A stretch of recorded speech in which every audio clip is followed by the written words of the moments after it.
दोस्तों, इस बार भारत ने वो कर दिखाया है जो अब तक कोई देश करने की हिम्मत नहीं कर पाया था। दुनिया के सबसे बड़े मंच यानी संयुक्त राष्ट्र के सामने भारत ने ऐसे तीखे शब्दों में सच्चाई रखी कि बड़े बड़े मुल्कों के चेहरे उतर गए। भारत के विदेश मंत्री एसोलजे जयशंकर ने यूएन के मंच से जो कहा, उसकी गूंज अब वॉशिंगटन से लेकर बीजिंग तक सुनाई दे रही है। ये वही भारत है जो कभी चुपचाप सुन लेता था, पर अब वही भारत गरज रहा है और कह रहा है, अब बस बहुत हुआ। लेकिन दोस्तों, कहानी यहीं खत्म नहीं होती। एक तरफ यूएन को भारत की कड़ी लताड़ सुनाई दी, तो दूसरी तरफ अमेरिका के अंदर से ऐसी खबर आई जिसने पूरी दुनिया की राजनीति को झकझोर दिया। अमेरिका में बैठे 19 सांसदों ने अपने ही राष्ट्रपति डोनाल्ड ट्रंप को खत लिखकर भारत से पंगा न लेने की नसीहत दी है।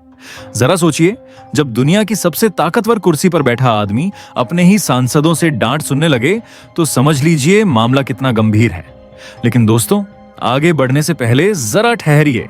अगर आप भी भारत की इस नई आवाज पर गर्व महसूस करते हैं तो इस वीडियो को अभी लाइक कर दीजिए, चैनल को सब्सक्राइब कीजिए और बेल आइकन जरूर दबाइए ताकि आने वाले हर धमाकेदार अपडेट आप सबसे पहले देख सकें।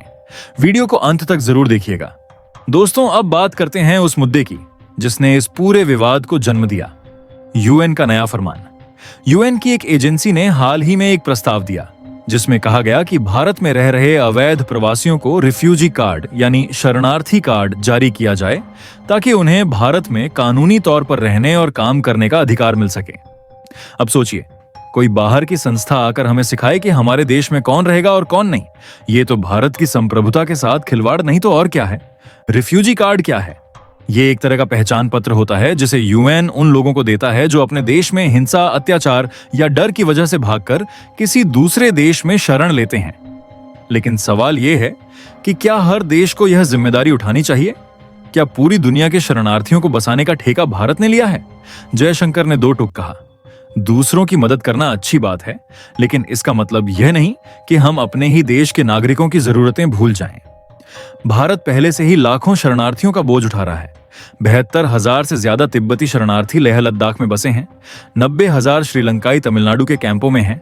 26,000 से ज्यादा अफगान शरणार्थी दिल्ली और आसपास के इलाकों में रहते हैं और रोहिंग्या की संख्या तो गिनने लायक ही नहीं है। ऐसे में यूएन का नया फरमान किसी दबाव से कम नहीं। जयशंकर ने कहा, भारत की आबादी पहले ही 146 करोड़ पार कर चुकी है और हमारे संसाधन सीमित हैं। हमारे पास पहले अपने लोगों की भलाई की जिम्मेदारी है, न कि दुनिया भर के शरणार्थियों को बसाने की। इसी मसले पर भारत के सुप्रीम कोर्ट ने भी यूएन को सख्त संदेश दिया। जस्टिस सूर्यकांत ने कहा कि भारत ने 1951 की शरणार्थी संधि और 1967 के प्रोटोकॉल पर हस्ताक्षर नहीं किए हैं। यानी यूएन का कोई भी शरणार्थी कार्ड भारत में कानूनी तौर पर मान्य नहीं है। भारत एक संप्रभु राष्ट्र है और यहां कानून वही चलेगा जो भारत का संविधान कहेगा, न कि कोई विदेशी संस्था।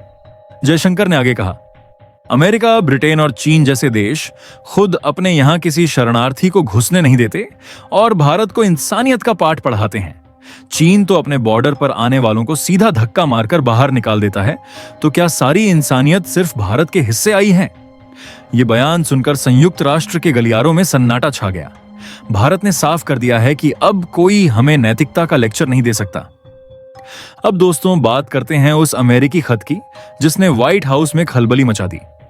डोनाल्ड ट्रंप को उनके ही 19 सांसदों ने खत लिखा जिसमें कहा गया कि भारत से टकराना अमेरिका के लिए बहुत भारी पड़ सकता है। उन्होंने चेतावनी दी कि अगर अमेरिका ने भारत के साथ रिश्ते खराब किए तो इसका सीधा फायदा रूस और चीन को मिलेगा। यानी अब खुद अमेरिकी सांसद भी समझ गए हैं कि 21वीं सदी की दुनिया भारत के बिना नहीं चल सकती। दरअसल ट्रंप के दूसरे कार्यकाल में भारत अमेरिका रिश्तों में ठंडक आ गई थी। कुछ नीतियों ने दोनों देशों के बीच दूरी पैदा कर दी, लेकिन इन 19 सांसदों ने राष्ट्रपति को खुलकर चेताया। भारत सिर्फ एक साझेदार नहीं बल्कि अमेरिका की रणनीतिक रीढ़ है। भारत को नाराज करना अपने दुश्मनों को ताकत देना है। यह खत जैसे ही मीडिया में आया, अमेरिकी राजनीति में बवाल मच गया। अब देखना दिलचस्प होगा कि ट्रंप इस पर क्या रुख अपनाते हैं। लेकिन अब आते हैं रूस की तरफ, जहां एक ऐसा फैसला लिया गया जिसने पूरी जियोपॉलिटिक्स को हिला दिया। रूस, चीन, पाकिस्तान, भारत और अफगानिस्तान, ये पांचों देश एक टेबल पर बैठे थे अफगानिस्तान के भविष्य पर बात करने। मीटिंग के बाद जो बयान जारी हुआ उस पर भारत ने भी हस्ताक्षर कर दिए। इस बयान में साफ कहा गया कि किसी भी बाहरी देश की सैन्य गतिविधि इस पूरे क्षेत्र की शांति के लिए खतरा है। इसका मतलब साफ है, भारत, पाकिस्तान, रूस, चीन और अफगानिस्तान सबने मिलकर कहा कि अब कोई विदेशी ताकत यहां बेस या मिलिट्री इंफ्रास्ट्रक्चर नहीं बनाएगी। सोचिए, भारत और पाकिस्तान दोनों का किसी मुद्दे पर एक राय होना अपने आप में कितना बड़ा संकेत है। यह दिखाता है कि दक्षिण एशिया अब अपनी शर्तों पर फैसले लेना चाहता है, न कि वॉशिंगटन या बीजिंग की इजाजत से। लेकिन दोस्तों, सबसे बड़ी खबर आई रूस से। भारत ने अपने पुराने दोस्त रूस की एक अहम मांग ठुकरा दी है। जी हां, वही रूस जिसने संकट के वक्त हमेशा भारत का साथ दिया। पर इस बार भारत ने कहा, राष्ट्रहित सबसे ऊपर। रूस चाहता था कि भारत तेल के बदले में भुगतान चीनी करेंसी युवान में करे, पर भारत ने साफ इनकार कर दिया। कारण भी बड़ा दमदार है। भारत का कहना है कि अगर हम चीन की करेंसी में व्यापार करेंगे तो हमारी अपनी अर्थव्यवस्था कमजोर होगी और चीन की मजबूत, और ऐसा भारत किसी भी हालत में नहीं चाहता। रूस और भारत के बीच डॉलर में भुगतान पहले ही मुश्किल हो चुका है, क्योंकि पश्चिमी देशों ने रूस पर प्रतिबंध लगा दिए हैं। लेकिन भारत ने कहा, अगर व्यापार करना है तो या तो रुपया रूबल में करो या फिर हमारी करेंसी में। भारत का यह कदम दिखाता है कि अब वह अपनी करेंसी को ग्लोबल स्तर पर स्थापित करने की दिशा में गंभीर है। जयशंकर ने स्पष्ट कहा, जब तक हम खुद पर भरोसा नहीं करेंगे तब तक दुनिया भी हमारी करेंसी पर भरोसा नहीं करेगी। अमेरिका और चीन की करेंसी भी कभी कमजोर थीं, लेकिन उन्होंने जोखिम उठाया। अब समय है कि भारत भी अपने रुपये को वही सम्मान दिलाए। सोचिए, अगर भारत आज पीछे हट जाता तो चीन को एक और आर्थिक बढ़त मिलती, पैसा हमारा लगता, फायदा उसे होता। लेकिन भारत ने तय किया कि अब और नहीं, अब वक्त है आत्मनिर्भर भारत के उस वादे को हकीकत में बदलने का। इसलिए भारत ने रूस को साफ संदेश दे दिया, अब हमारा व्यापार हमारी शर्तों पर होगा और भुगतान हमारी करेंसी में। दोस्तों, आज का भारत अब पहले वाला भारत नहीं रहा। अब हम किसी के इशारों पर नहीं चलते, किसी के डर से नहीं झुकते और किसी की मर्जी से अपने फैसले नहीं लेते। आज का भारत वो भारत है जो अपने हक की बात पूरी मजबूती से करता है, चाहे मामला यूएन का हो, अमेरिका का हो, रूस का या फिर किसी भी ताकतवर देश का। भारत अब वही करता है जो उसके हित में सही है। जयशंकर ने यूएन के मंच पर जो शब्द कहे वो सिर्फ एक बयान नहीं थे, वो दुनिया को दिया गया एक संदेश था। भारत अब किसी का मोहरा नहीं, बल्कि खुद एक ताकत है। जब सुप्रीम कोर्ट ने यूएन को साफ साफ कहा कि तुम्हारे कार्ड हमारे संविधान से ऊपर नहीं, तो उस वक्त पूरी दुनिया ने समझ लिया कि भारत अब अपनी जमीन पर किसी बाहरी नीति को थोपने नहीं देगा। और जब अमेरिका के अपने ही सांसदों ने डोनाल्ड ट्रंप को खत लिखकर कहा कि भारत से पंगा मत लेना, तो दुनिया को यह एहसास हुआ कि भारत अब सिर्फ एशिया की नहीं बल्कि ग्लोबल राजनीति की धुरी बन चुका है। रूस को ना कहना किसी कमजोरी की निशानी नहीं, बल्कि आत्मनिर्भरता की मिसाल है।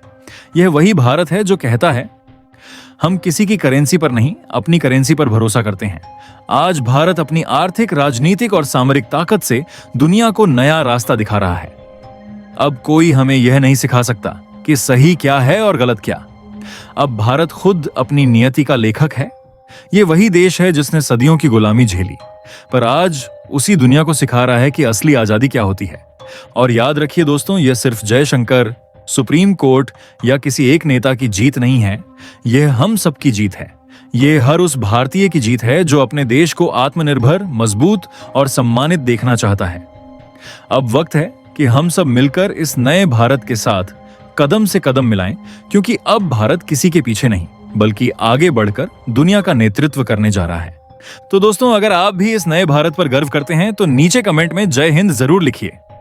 वीडियो को लाइक करना, शेयर करना और चैनल को सब्सक्राइब करना मत भूलिए, क्योंकि आने वाले एपिसोड में हम बताएंगे कि कैसे भारत ने एक और वैश्विक मंच पर वो किया जिसकी उम्मीद किसी को नहीं थी। तब तक के लिए जय हिंद, वंदे मातरम।